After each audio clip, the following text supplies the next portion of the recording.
أولادكم ولكن رسول الله وخاتم النبيين. وقال النبي صلى الله عليه وسلم إنما بعثت لأتمم مكارم الأخلاق. صدق الله العظيم. أما بعد.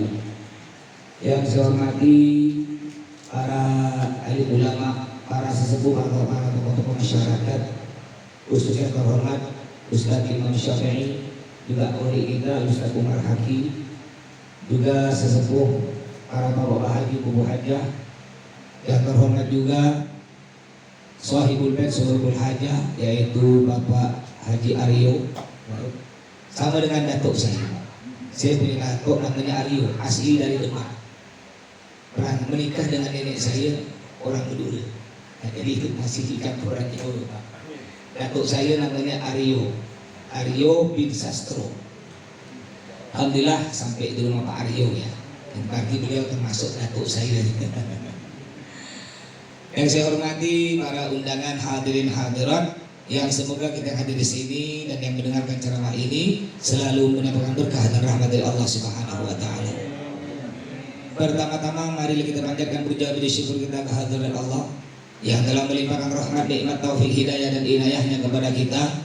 Juga tidak kalah pentingnya Allah telah memberikan umur yang panjang hingga alhamdulillah sampai pada pagi hari ini kita masih bisa hidup di dunia ini dalam keadaan Islam dan iman. Semoga Allah selalu memanjangkan umur kita semua untuk digunakan beribadah kepadanya. Amin ya rabbal alamin. Salawat serta salam kita haturkan kepada junjungan kita Nabi besar Muhammad sallallahu alaihi wasallam. Bapak Ibu hadirin hadirat yang berbahagia, kita berkumpul di rumah Bapak Aryo ini dalam acara Maulid Nabi. Kita harus tahu apa itu maulid. Maulid itu Pak, bahasa Arab. Maulid artinya ulang tahun. Jadi ulang tahun khusus Nabi Muhammad disebut maulid. Ulang tahun selain Nabi Muhammad disebut milad. Contoh, milad Kota Pontianak yang ke-252. Artinya ulang tahun. Milad anak kita, milad negara kita. Tapi khusus Nabi Muhammad, ulang tahun Nabi bahasa Arabnya maulid. Sekarang saya mau tanya Bapak Ibu, ulang tahun anak kita rayakan kan? Dirayakan kan? Ulang tahun anak kita rayakan. Ulang tahun suami kita rayakan. Ulang tahun istri kita. Bahkan ulang tahun negara kita 17 Agustus kita rayakan. Masa ulang tahun Nabi kita Muhammad tak kita rayakan? Aneh. Kita mengatakan cinta pada Nabi Muhammad. Kenapa kita rayakan ulang tahun anak kita? Karena kita cinta pada anak kita. Kenapa kita rayakan ulang tahun istri kita? Karena kita cinta kepada istri kita. Kenapa kita rayakan ulang tahun negara kita 17 Agustus? Karena kita cinta kepada negara kita. Tapi kita mengatakan cinta kepada Nabi Muhammad, tapi kita tidak mau merayakan ulang tahun Nabi kita Muhammad sallallahu alaihi wasallam. Nabi Muhammad yang merayakan maulid dia ulang tahun beliau. Ibu bapak pernah dengar tak puasa Senin? Hah? Kan ada puasa Senin, ada puasa Kamis. Pernah tak? Pernah puasa? Ya alhamdulillah pernah puasa. Paling sedikit kalau tidak pernah puasa, paling sedikit pernah dengar lah. Jangan pula puasa nggak ada dengar belum. Kenapa ada puasa Senin? Suatu hari sahabat bertanya, Nabi, kenapa Nabi puasa di hari Senin? Kata Nabi, aku puasa di hari Senin karena aku lahir di hari Senin. Nabi Muhammad merayakan ulang tahunnya bukan setahun sekali, setiap hari Senin. Kita umat Nabi Muhammad ulang tahun, ya paling sedikit setahun sekali lah maulid. Ya, saya pernah ceramahnya katanya pensiunan polisi ya. Saya punya sepupu paman, sepupu mama saya Kapolsek Pontianak Utara. Kenal, Bang Suryadi, itu paman saya. Saya baru saja ceramah di Polresta. Acara ya Allah pemilu damai, ceramah di sana. Saya tak salah 2017-an saya ceramah di Polda, di halaman Polda. Acaranya apa? Bersolawat dan akan doa Maulid Nabi. Tiap Rabu dulu saya ceramah di Polda, tiap Rabu siang mungkin ada yang dari Polda. Rabu sholat zuhur berjamaah, habis itu ceramah tanya jawab Pak Suhadi. Nah, beliau juga ada pensiun ya. Dan jelas sering saya ceramah di Polres, di Polda. Nah, jadi Maulid Nabi Muhammad sallallahu alaihi wasallam ini ada cerita lucu Bapak Ibu. Ada suami istri. Ini suaminya mau maulid, suaminya tak mau maulid, istrinya mau maulid. Akhirnya mereka jalan berdua. Ketika jalan berdua nyampe di masjid, nak sholat, tak jadi masuk suami. Dan dia kau usah masuk abang. Abang berdiri di masjid pun ada maulid. Kita cari tempat yuk yang tak ada maulid. Ayo lah. Jangan sampai pasar tengah. Di pasar tengah pun ada maulid. Saya pernah ceramah, diundang kena Persatuan Pedagang Pasar Tengah, acara maulid Nabi. Saya pernah ceramah di pasar Tamboyanku, biasa ibu rajikan, acara maulid Nabi. Bingung si suami ini. Aduh di pasar pun ada maulid. Ayo kita sekarang cari ya, di lapangan yuk, di lapangan. Nyampe ke Korem, di Korem pun ada maulid. Saya pernah ceramah di Korem. Akhirnya kata istrinya tuh, bang, abang pingin nggak cari tempat yang nggak ada maulid? Iya di mana? Di Pekong. Nggak ada maulid. Makanya apalagi kita tinggal di Pontianak, tinggal di Indonesia, 99% orang Indonesia merayakan maulid Nabi. Saya ini sekarang kalau saya 3 kali saya. Dari sini saya tak balik langsung ke Surau Gang Lestari Pak Rewe. Nanti malam Pak Rewe. Tadi malam saya ceramah di Masjid Rawdatul Jannah depan Rusunawa, Perum 2, Gang Balinda. 2 malam lalu saya ceramah di Yuka, kolam renang. Dihadiri oleh Pak Muda. Bupati Bapak Ibu ya, masih ada videonya. Tiap hari maulid Nabi Rasulullah SAW di mana-mana ada. Cuma kadang-kadang mohon maaf ada orang tak paham. Ada orang tak paham bu. Dia mengatakan gini, tak bisa maulid itu tak boleh. Zaman Nabi kan tidak ada maulid. Itu bid'ah. Nah, ini pentingnya kita belajar agama secara betul. Bid'ah Bapak Ibu ya. Bid'ah itu ada 2. Yang pertama bid'ah hasanah. Yang kedua bid'ah sayyi'ah atau bid'ah dhalalah. Apa itu bid'ah hasanah? Bid'ah hasanah tidak ada di zaman Nabi tapi tidak bertentangan dengan agama. Contohnya nih sekarang di zaman Nabi tidak ada cara maulid kayak gini, tidak ada. Cuma tidak bertentangan dengan agama. Contoh ini acara bertentangan agama. Dosa dari mana acara ini? Tadi ada satu laki baca Al-Quran. Apakah baca Al-Quran dosa? Barusan kita baca sholawat. Apakah baca selawat dosa? Tapi kan zaman Nabi baca selawat tidak berdiri-diri. Berarti bid'ah Ustaz. Loh, kalau emang tidak mau maulid, kenapa kau mau upacara? Upacara berdiri tidak? Di zaman Nabi ada upacara. Berarti kalau tidak mau maulid Nabi, jangan tinggal di Indonesia. Di Indonesia kita ada upacara, menghormat bendera. Kita berdiri, kenapa baca? Indonesia, menghormat siapa begitu? Ngormat berdiri. Begitu pula tadi. Ngapa begitu baca maulid, baca serakai, baca selawat, berdiri, ngormat Nabi Muhammad. Ngapa kita tak lihat datangnya Nabi Muhammad? Karena mata hati kita tertutup banyak dosa hingga kita tak bisa lihat datangnya Nabi Muhammad Sallallahu Alaihi Wasallam. Jadi maulid Nabi memang tidak ada di zaman Nabi kayak gini. Cuma tidak bertentangan dengan agama. Nih contoh sekarang saya ceramah, nyampaikan ilmu agama. Apakah belajar ilmu agama dosa? Nanti habis acara ada baca doa. Apakah baca doa dosa? Terus habis acara biasanya ada makan-makan. Ada makan-makan. Mario. Ada makan-makan. Apakah dosa dosa? Dosa dari mana? Makanya Pak Bu, kalau ada acara maulid atau acara apa pun di Masjid Surau atau di rumah kawan kayak gini nih, makan dulu dari rumah, makan dulu. Jangan ngarep makan di tempat acara. Iya kalau dapat, kalau tidak. Saya pernah kena, betul saya pernah kena. Kurang lebih 8 tahun yang lalu saya ceramah di Mempawah. Pada waktu itu Pak Riano saat belum jadi wakil gubernur, masih jadi bupati Mempawah. Saya ceramah di belakang kantor bupati, ada komplek, ada masjid pas di belakang kantor bupati. Jadwalnya malam, saya berangkat sore. Oleh istri saya Bu, istri saya ini namanya Sahrini. Betul, nama panjangnya Sahrini Juwita. Saya kalau di medsos dipanggil Ustadz Sahrukan ya. Kalau mau dengar ceramah di YouTube silahkan tulis di YouTube ceramah Ustadz Sahrukan. Silahkan di subscribe, like, comment, and share. Oke guys. Udah sekarang kan gitu Pak. Akhirnya sore-sore saya berangkat ceramah dengan sopir saya. Berangkat ceramah. Lalu kata istri saya saat ini, Bah makan lo. Saya bilang ya usah. Bapak biasa ceramah di Mempawah, Masya Allah orang Mempawah. Asam pedas, udang galak, ayam bakar.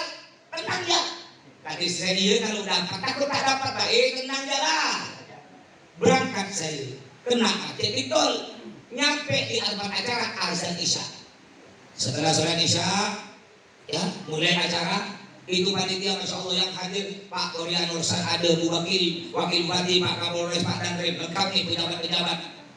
Dibagikan kue 2 putih, semuanya 2 putih. Saya 2 putih. Bupati 2 putih, semua 2 putih. Kebetulan perut saya lapar, langsung saya habis 2 putih. Sampai saya ngeliat gue Pak Nur Satu pingin-pingin si sambar tuh dia kita pakai.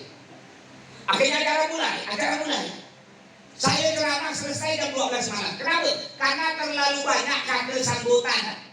Ini tak bagus nih. Ini Masya Allah sekarang ini kan capek nih, tidak ada kata sambutan. Langsung ya. Boleh lah kata sambutan, boleh sebenarnya satu orang ya mewakili panitia. Ini terlalu banyak. Bupati sambutan, wakil bupati sambutan, Pak Kapolres, sampai terakhir kata sambutan itu Pak RT. Apalah Pak RT yang sambutan? Pak RT. Akhirnya saya mulai ceramah setengah 11 malam. Selesai ceramah jam 12, perut tambah lapar.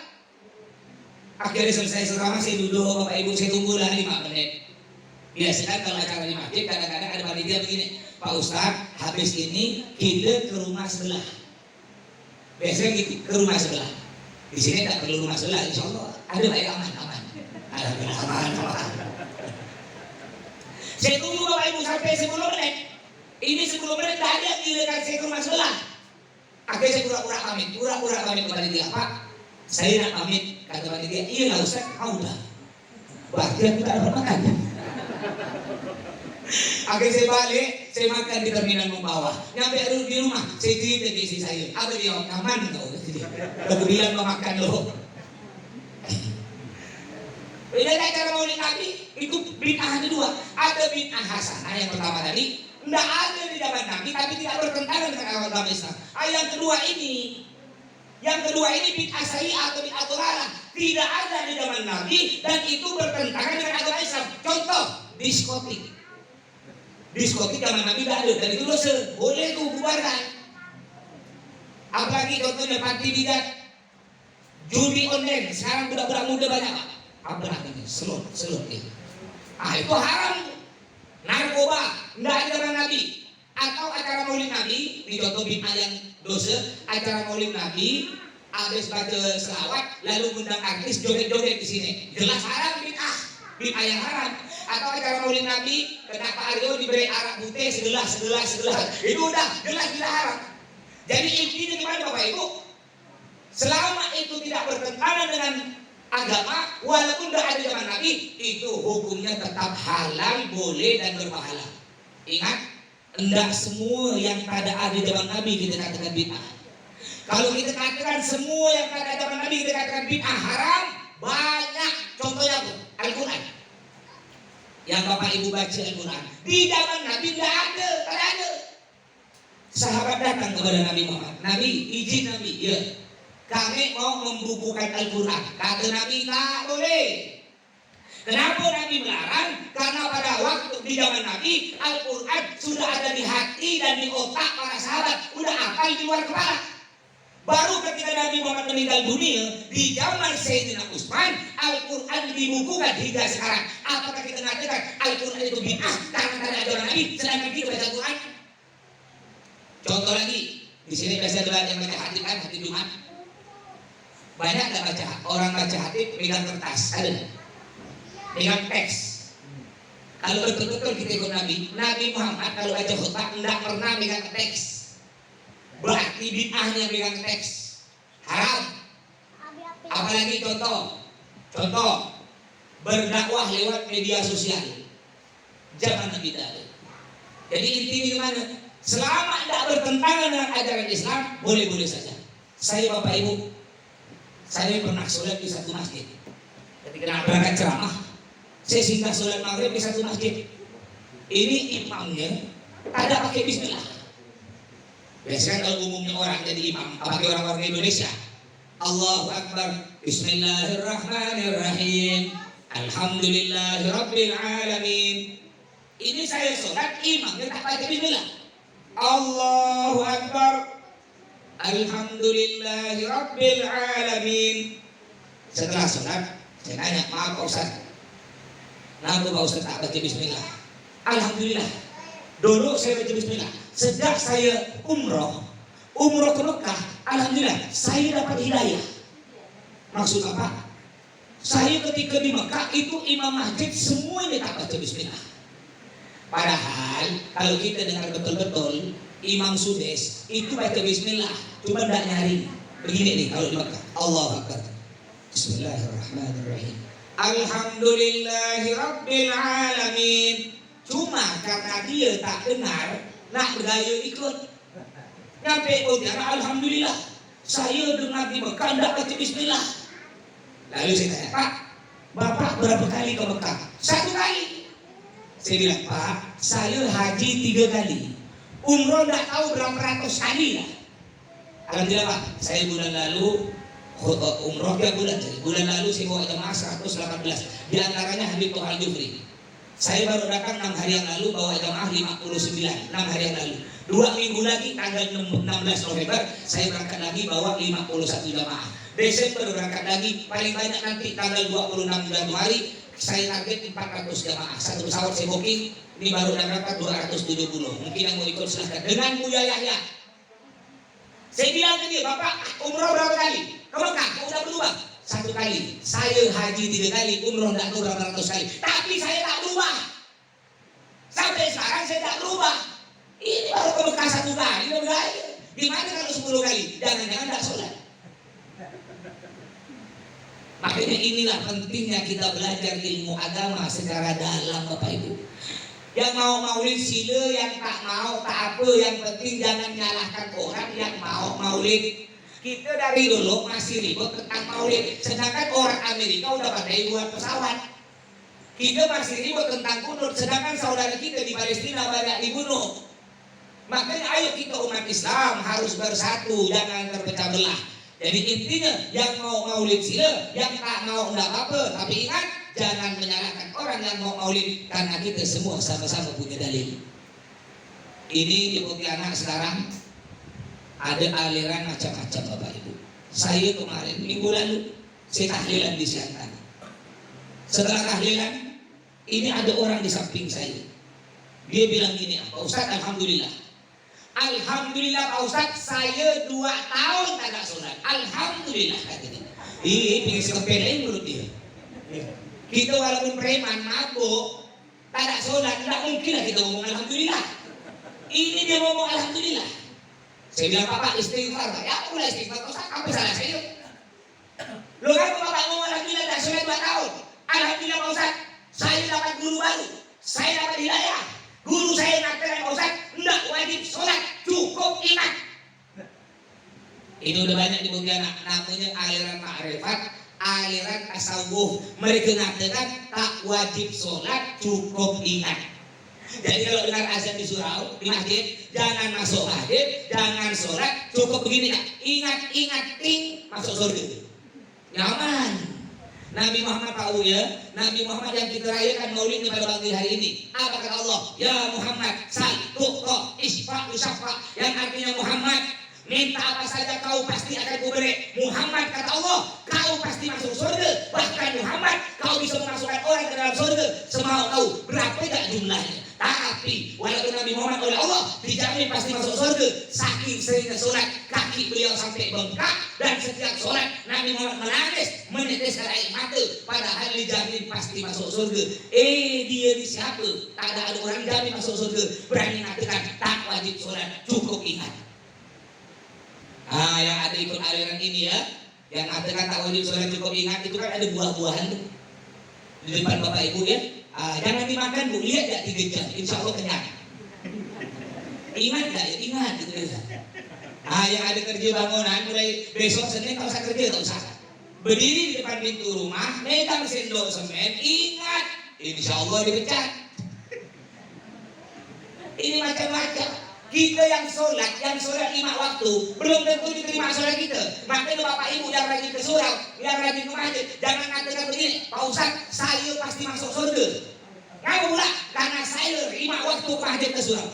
Jangan ngomong gitu. Apa kata Allah?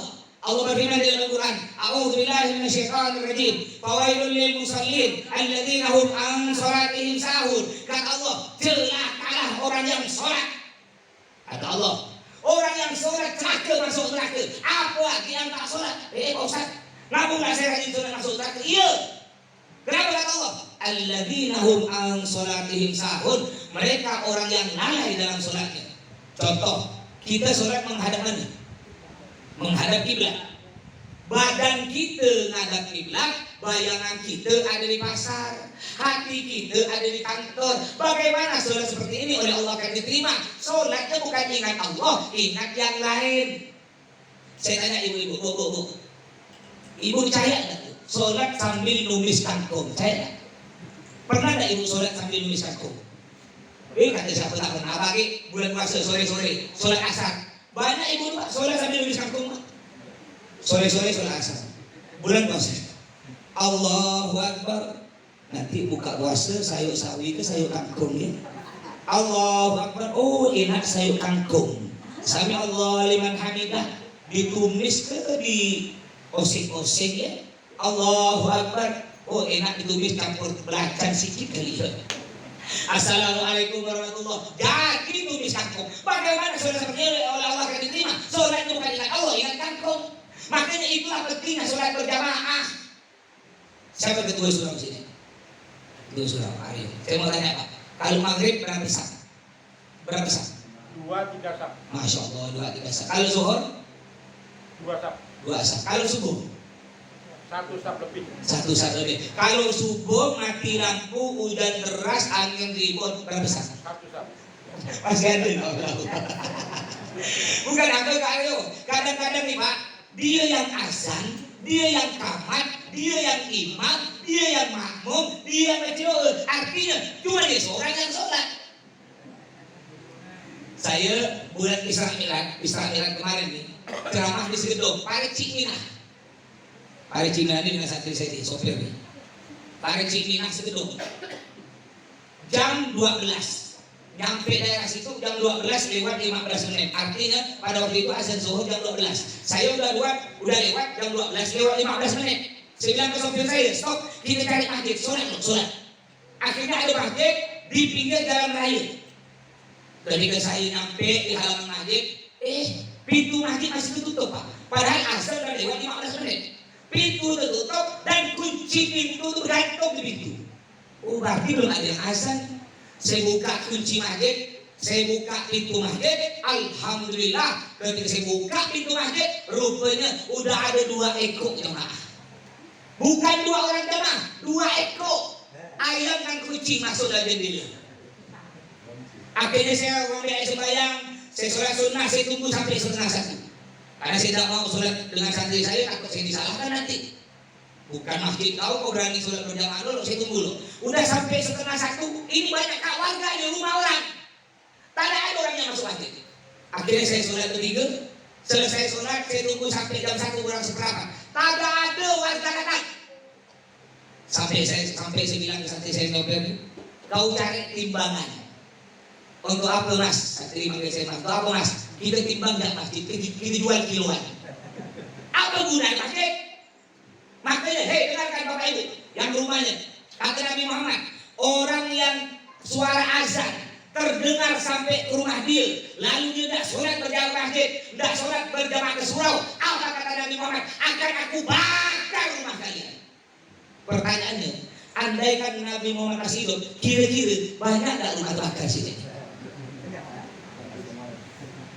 Itu pentingnya sholat berjamaah. Pak Bu, kalau kita sholat sendiri di rumah, sendiri, khusyuk, apa tuh khusyuk? Tidak ingat apa-apa kecuali ingat Allah, pahalanya 1.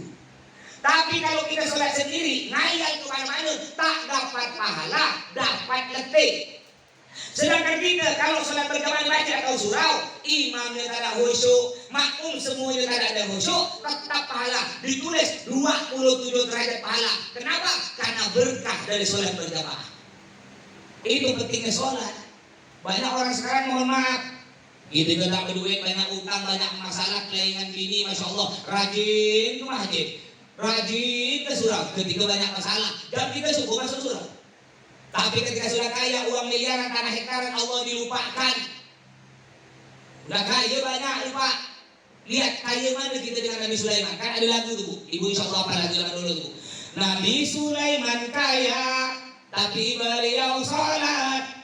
Nabi Sulaiman kaya, tapi beliau sholat. Tahu tak kayanya Nabi Sulaiman? Saking kayanya Nabi Sulaiman, beliau punya kursi singgasana. Bukan kursi sofa, Kursi sofa ini kecil, namanya kursi raja. Singgah sana tuh lebar, bisa jadi 3 kali ini lebarnya, tinggi. Dan kursi singgah sana beliau terbuat dari berlian, bukan dari emas bu. Emas tuh murah. Makanya ibu mohon maaf bu, jangan sok-sok bu. Banyak perempuan sekarang baru punya gelang emas sebelum putih. Ada acara maulid, acara kawin, dipakai semua. Lengan kanan 5, lengan kiri 5. Ketika panitia bagi kue dan katakan, aku belum dapat, kata dia. Aku belum dapat, kata dia. Biar orang lihat bilang banyak. Mentang-mentang pakai kalung emas, mata kalung besar 1 genggam, sikit-sikit kerudung dibuka. Panas, kata dia. Panas. Bukan ibu sini, ibu kan saya sini sini ada. Itu Nabi Sulaiman, Bapak Ibu, saking kayanya. Beliau punya kursi singgah sana, bukan terbuat dari emas, terbuat dari berlian. Tahu berlian? Berlian itu besar kayak tai hidung, itu harganya 300 juta, kayak tai hidung. Gimana kalau besar kayak tai kucing? Malah dibandingkan dengan tai ya Ustaz. Juga saking kayanya Nabi Sulaiman, Bapak Ibu, saking kayanya. Beliau punya gudang, bukan rumah. Kalau rumah itu kecil. Ini rumah Pak Rio ya, Masya Allah, ini besar ya. Beliau bukan rumah, gudang. Gudangnya, dalam kitab diceritakan, gudangnya Nabi Sulaiman, lantai gudang emas, dinding emas, atap emas, pintu emas, gemboknya emas. Dan isi gudang emas. Ada orang kaya seperti itu zaman sekarang? Saya alhamdulillah, gudang rumah saya punya gudang emas. Ya lebar ada mungkin 1,5 meter, dalam 3 meter. Ada gudang emas, belakang rumah pas. Kalau mau ambil, jangan rebut-rebut, ambil sikit-sikit ya. Namanya gudang sepiteng. Tapi walaupun Nabi Sulaiman kaya, tambah rajin sholat. Nabi Yusuf ganteng, tapi beliau sholat. Nabi Yusuf ganteng, tapi beliau sholat. Tahu tak gantengnya Nabi Yusuf? Ibarat begini. Ini ganteng. Ganteng dibelah 2. Separuh ini gantengnya Nabi Muhammad, separuh ganteng ini dibelah 2 lagi. Separuh gantengnya Nabi Yusuf, separuh gantengnya kita manusia, mulai dari zaman Nabi Adam sampai kiamat. Makanya jangan sosok kata-kata ganteng sombong, kata-kata cantik sombong. Dia lalu bilang begini, budak-budak, ya sedaerah pada Haji Muhsin. Pada Haji Muhsin maksudnya, saya bila ceramah pada Haji Muhsin 3 minggu lalu saya ceramah di Wadi Besar sini, Atau apa ya? Acara situ sekitar 3 minggu yang lalu. Acaranya malam. Ya. Lalu ngomong gini, so para Haji Muhsin cuma hidung aku paling mancung. Jangan ngomong gitu, iya betul. Separe Haji Muhsin hidung bapak itu paling mancung, tapi nyampe di Arab paling kecil.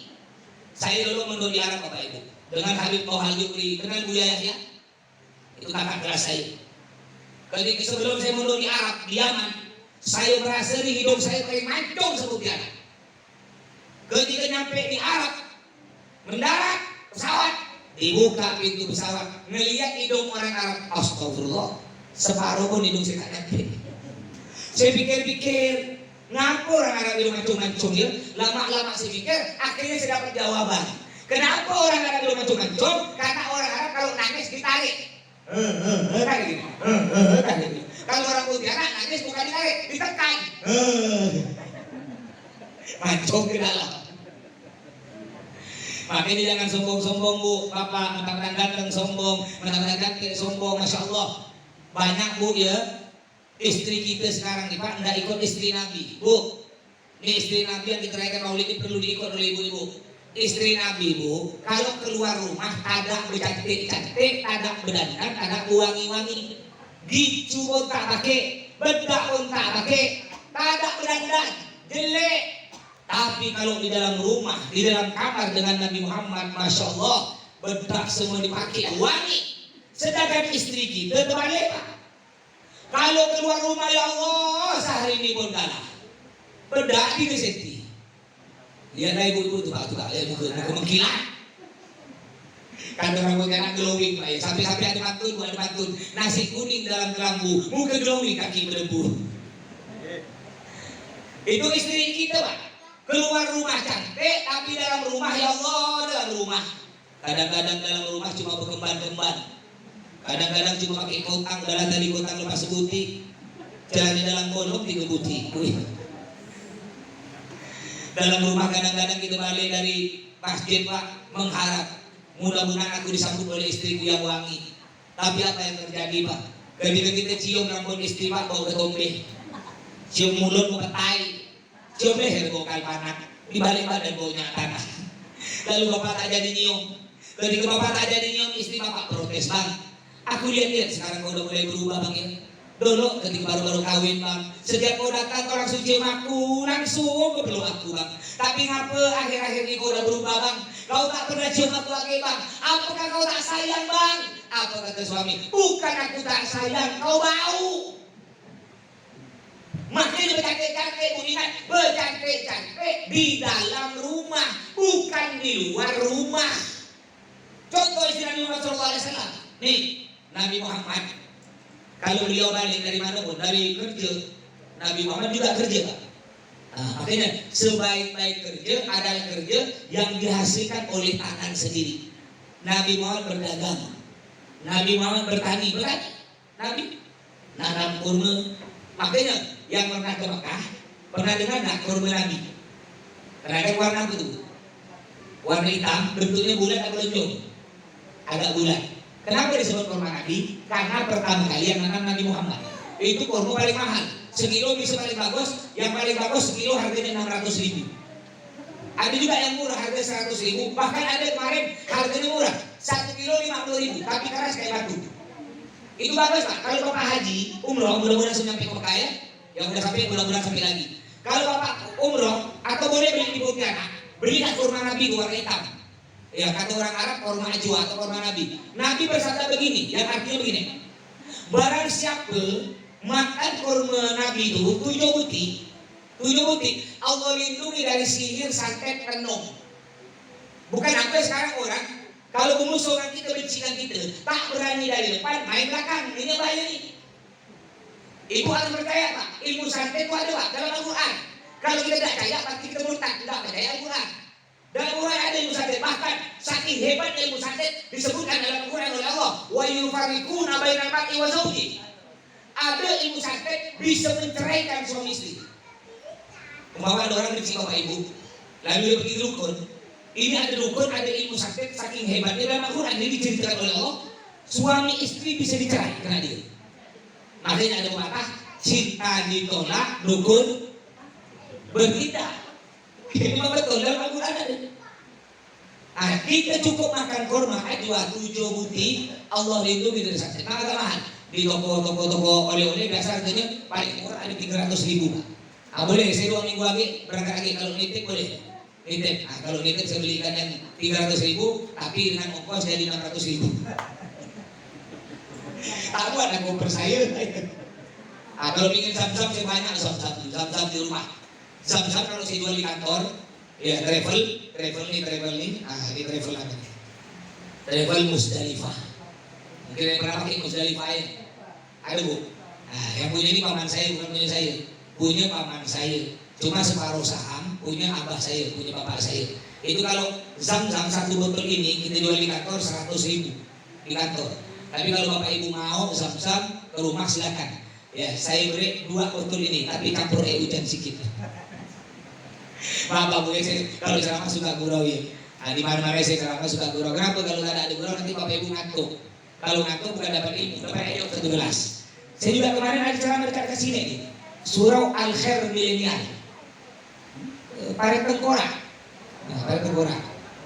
Yang undang saya polisi, Pak Iwan, Pak Wawan. Saya pernah Pak Wawan kalau tidak salah ya. Masih anggota aja. Nah, jadi Nabi Muhammad kalau balik dari mana pun, dari kerja, dari masjid, ketika Nabi datang ke itu, tok, Assalamualaikum. Dijawab karena istri Nabi dengan lembut. Waalaikumsalam. Ibu gitu Bu. Kalau sang ibu ingin tambah cinta pada ibu, ketika ibu balik, jawab dengan lembut. Ini kadang-kadang Pak, bapak biasa balik jam 4 sore. Akhirnya karena kena macet, bapak nyampe rumah jam 8 malam. Ini bapak tahu. Ketika bapak balik rumah, tok, Assalamualaikum. Jawab, Ustaz.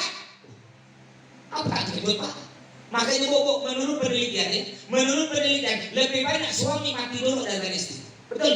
Walaupun suami lebih muda, istri lebih tua, banyak suami mati dulu. Kenapa banyak suami mati dulu? Karena banyak suami kena penyakit terkejut mati.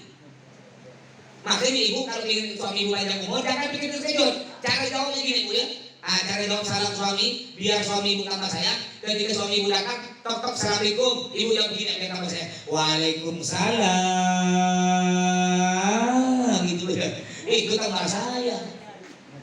Nabi Muhammad kalau datang dari mana pun, tok tok assalamualaikum, dijawab lembut, waalaikumsalam. Setelah itu Nabi Muhammad belum duduk, dilap keringat ibu oleh istri Nabi, dilap keringat.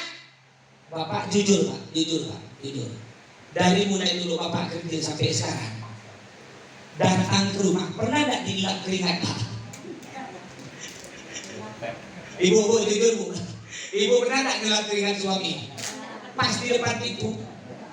Apa kata bapak? Pak Ustaz, ada gelap keringat, yang ada itu Ustaz dompet diperiksa. Udah itu HP diperiksa Ustaz. Itu istri Nabi Muhammad. Nabi Muhammad datang dilap keringat. Setelah itu Nabi duduk, diberi air minum, dikipas Nabi, disambil dipijit-pijit. Ibu gitu praktekkan bu. Nanti suami ibu balik dari surau atau dari mana pun, ya dilap keringat, dipijit-pijit, beri minum, baru ibu boleh nanya gini, bu bang, berapa hasil kerja sekarang? Maaf sayang, sekarang abang kerja tidak dapat banyak, abang cuma dapat duit 20.000. Makanya ibu nanya, ngapa dapat sedikit bang? Ya itulah abang udah berusaha, jual es tebu ini itu macam-macam, sejak abang pensiun ini tak ada pemasukan. Abang pun coba-coba jualan ini itu cuma tak dapat hasil. Abang cuma dapat duit 20.000. Ya Allah kasihan. Kalau istri solihah tidak akan marah. Maaf sayang, duit 20.000 ditolong cukupkan seminggu. Kalau istri solihah tidak akan marah, tidak akan ngomel. Ya Allah bang kasihan kok bang. Dari pagi kau kerja sampai sore bang, cuma dapat 20.000. Tenang bang, duit 20.000. Adik bukan cuma cukup seminggu, cukup setahun. Beli apa deh? Beli kalender. Kalender gambar ayam goreng tuh. Nggak usah makan. Ya lihat ya gambar ayam kenyang setahun tuh. Bapak pun gitu, mohon maaf pak. Jadi suami jangan ngasih-ngasih pak. Nabi Muhammad baik istrinya. Kadang-kadang mohon maaf bu, ada suami kaya tapi masih ke bini. Sekali tidur, dompet ditampungkan di jalan dalam. Makanya bu, ibu jadilah istri yang pintar cari duit. Nanti bu, ya. Jadilah istri yang pintar cari duit. Di mana saja suami ibu nabungkan duit, ibu tahu. Ketika ibu dapat duit suami, ibu nanya, bang, ini duit apa bang? Kata suami, itu duit sial. Ngapa udah duit sial bang? Iyalah, udah aku tabungkan masih ketahuan kau sial. Itulah istri yang kita cari duit suami. Bapak pak, kalau ingin istri bapak cantik, modalkan pak. Bedak mahal pak. Kadang-kadang ada suami masih ketika ibu minta duit bang, minta duit ada 200.000, enggak ada. Nak beli bedak Wardah, bedak Markati Lahar, bedak Tati. Apa kata suami masih? Tidak, kau harus pakai bedak dah. Muka kau putih, pakai tepung kanji kau jatuh. Makanya bu ya, ikut istri Nabi bu, cantik di dalam rumah. Boleh ibu nih ikut istri saya ibu. Istri saya nih. Tadi malam saya ceramah balik rumah agak awal, nyampe jam 12 malam. Itu kalau saya balik malam, istri saya nih bu, Sahrini bu, nggak tidur dalam kamar bu. Dia tidur di belakang pintu, menunggu kedatangan Sang Arjuna. Balik besok. Ketika saya ketuk pintu, tok, buka pintu. Assalamualaikum Sahrini. Dia jawab, waalaikumsalam Sahruman. Jam 12 malam bu, saya cium rambutnya bu jam 12 malam. Rambutnya saya cium, bau penting. Saya cium mulutnya bau pepsodent bu. Cium lehernya bawa mawar, cium kaki cium bedak. Jadi begitu rumah tangga Nabi Sallallahu Alaihi Wasallam. Padahal Nabi Muhammad pak, Nabi Muhammad hidup dalam keadaan miskin. Nabi Muhammad bukan orang miskin tidak. Nabi Muhammad orang terkaya sepanjang sejarah. Hanya saja beliau memilih hidup miskin untuk contoh bagi kita semua. Kenapa saya katakan orang paling kaya di dunia? Tidak ada orang lebih kaya dari Nabi Muhammad. Bayangkan. Suatu hari oleh Allah ditawarkan, wahai Muhammad, jika kamu mau gunung Uhud kujadikan emas, ambil. Gunung Uhud ini ada di Madinah, panjangnya 7 kilo. Yang udah nyampe Mekah di Madinah, itu insya Allah nyampe gunung Uhud. Besarnya, kalau besarnya kurang lebih dengan gunung Abawa atau gunung Peneraman. Di dengaran Nusapati ada kampung Peneraman, kampung istri saja Peneraman, itu kan ada Nusapati. Di Peneraman itu ada gunung. Halo. Jadi Gunung Uhud besarnya kurang lebih gunung penyiraman, panjangnya 7 kilometer. Oleh Allah Nabi Muhammad ditawarkan, Muhammad kalau kau mau Gunung Uhud ku jadikan emas, ambil kau. Nabi Muhammad tidak mau Nabi Muhammad. Kalau kita kira-kira gimana Pak? Andai kan sekarang dari suara. Wahai Bapak Ibu sekalian, Gunung Ambawang jadi emas, ambil. Gimana kira-kira? Wah semuanya beli motor ngebut, saya boleh ikut gaya. Nabi Muhammad tidak mau. Ditawarkan Gunung Uhud jadi emas, beliau tidak mau. Malah beliau mengangkat tangan, berdoa 3 doa Nabi. Halo tes. Nabi. Halo. Tes. Kemarin saya ceramah di Masjid At-Taqwa. Para muslim saya pegang 3 mic. Ini baru 2 nih.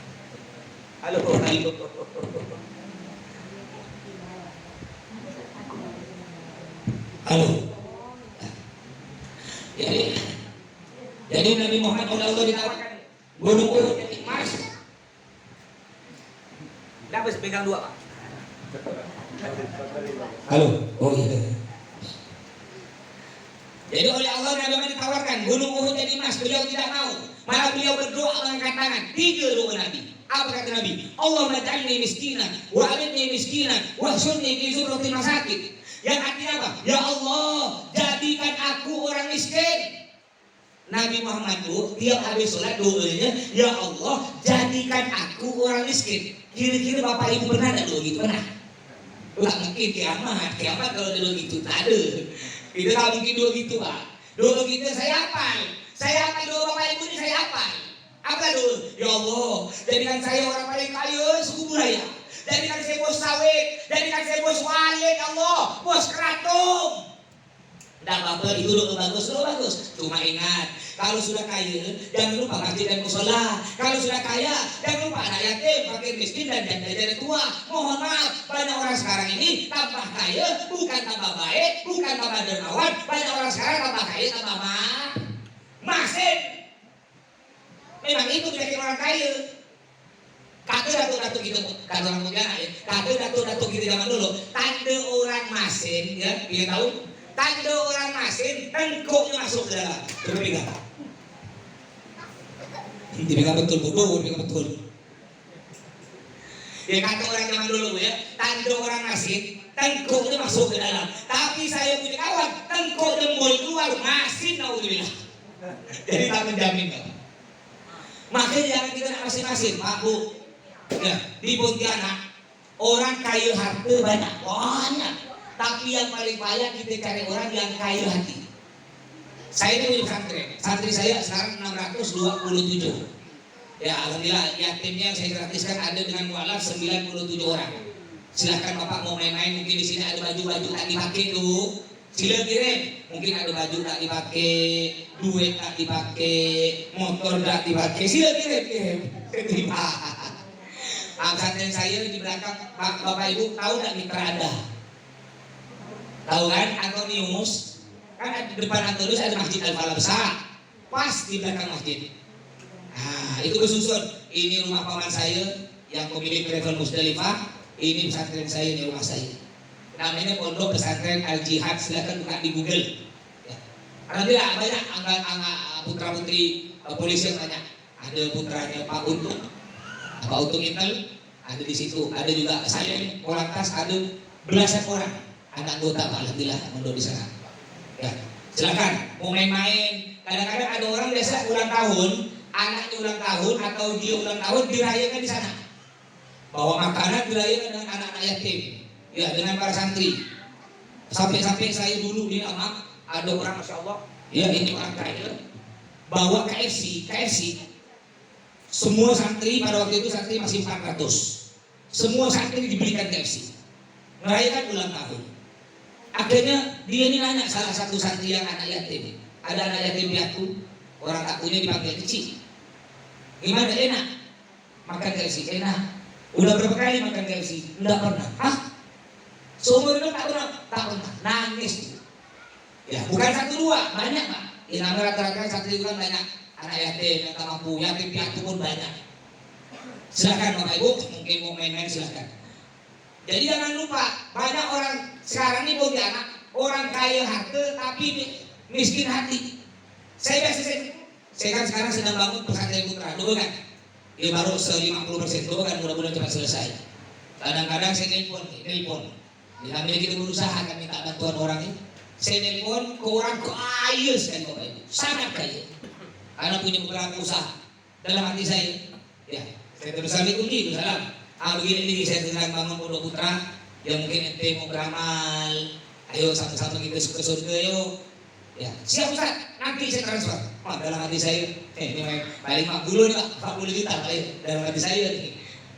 Pikiran, sekali rupiah transfer apa? 200.000. Ini tak sesuai dengan kekayaannya. Pernah juga saya nyoba-nyoba kawan, saya punya kawan, tidak terlalu kaya Bapak Ibu. Biasa ya, kerja ini yang biasa aku nang motor, grab. Saya telepon, saya coba-coba lah, mungkin dia mau nyumbang beramal kan. Alhamdulillah, nyumbang beramal 1 juta.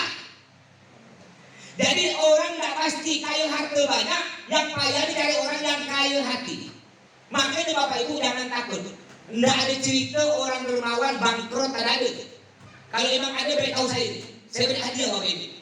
Oh, itu kenapa Pak Haji bangkrut? Itulah kenapa pula dia ada bangkrut. Dia bodoh, dia tiap hari sedekah aja 1 juta, makanya dia ada bangkrut. Ada nggak cerita? Ada. Yang banyak cerita, orang masin jatuh miskin, orang pelit banyak penyakit, itu yang banyak cerita. Nabi bilang begini, apa kata Nabi? Mana kosomalun min sodapatin, baliastat, yang artinya tidak akan berkurang harta kita karena sering bersedekah, tidak akan berkurang, pasti akan bertambah, sampai 3 kali Nabi mengatakan orang yang dermawan pasti akan bertambah kaya. Sebab kita sedekah Bapak Ibu, kita sedekah ini ibarat kita mancing di laut. Orang sedekah kayak orang mancing di laut. Kalau dia mancing pakai umpan ikan teri, dapat ikan kembung. Mancing pakai umpan kembung, dapat ikan tongkol. Mancing pakai umpan tongkol, dapat ikan paus. Ini tanda.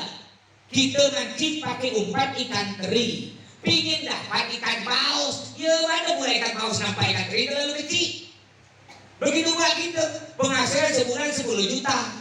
Tiap Jumat masuk kota masjid 1.000. Mulai dari zaman Soeharto sampai zaman Pak Jokowi tetap 1.000. Sampai depan saya di Sungai Jawi, kalau ada Pak Haji Masin, dipanggil Pak Haji 1.000. Kenapa dipanggil Pak Haji 1.000 ya? Panitia Maulid Nabi minta sumbangan beri 1.000.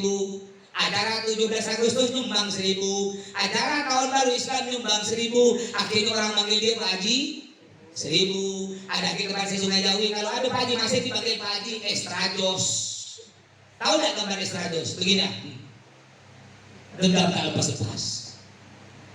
Tidak ada cerita orang dermawan jatuh miskin, tidak ada. Malu kita kepada Nabi Muhammad yang dirayakan maulidnya. Nabi Muhammad, beliau hidup dalam keadaan miskin. Walaupun beliau ditawarkan gunung emas, beliau tidak mau. Beliau hidup dalam keadaan miskin untuk apa? Untuk contoh bagi kita semua. Nih, Nabi Muhammad miskin tapi dermawan. Suatu hari, Nabi Muhammad mau makan. Ini belum makan, sekeluarga putra putri Nabi belum makan. Udah hampir 2 hari belum makan. Udah basuh tangan. Semua serumah basuh tangan. Tiba-tiba ada tamu ketuk pintu. Tok. Assalamualaikum. Waalaikumsalam. Nabi, kami sekeluarga belum makan dah 2 hari. Nabi punya makanan. Oh iya punya. Diambil semua Bapak Ibu, diberikan ke sahabat. Padahal orang rumah Nabi belum makan. Beliau miskin, tapi beliau peduli pada orang lain. Sedangkan makanya kita paling sedikit, kalau tidak bisa bantu saudara kita Palestina, kita bantulah dengan doa. Mudah-mudahan oleh Allah saudara-saudara kita di Palestina oleh Allah dilindungi, diberikan keselamatan. Kalau bisa kita donasi, sumbang, ya kita tidak ingin di dunia ini ada keributan. Betapa indahnya hidup itu dalam keadaan damai. Ya, ini orang-orang Yahudi kejam, bukan cuma orang Palestina. Sampai gereja-gereja pun banyak dibom di sana. Mudah-mudahan oleh Allah, ya di Palestina saudara-saudara kita oleh Allah selalu dalam lindungan Allah, amin ya rabbal alamin. Baik, mudah-mudahan oleh Allah ceramah yang tidak lama ini mudah-mudahan oleh Allah acara ini diberkahi dan mudah-mudahan anak kita semua jadi anak soleh solehah. Mudah-mudahan Bapak Ibu oleh Allah diberikan rezeki yang melimpah barokah hingga semuanya bisa sampai ke Makkah. Mudah-mudahan kita meninggal dalam keadaan husnul khatimah. Mudah-mudahan kita masuk surga berkumpul bersama baginda Nabi Muhammad SAW. Mungkin sampai di sini ceramah saya ini kurang lebih dan mohon maaf. Usikum nafsi bitaqwallah. Assalamualaikum warahmatullahi wabarakatuh.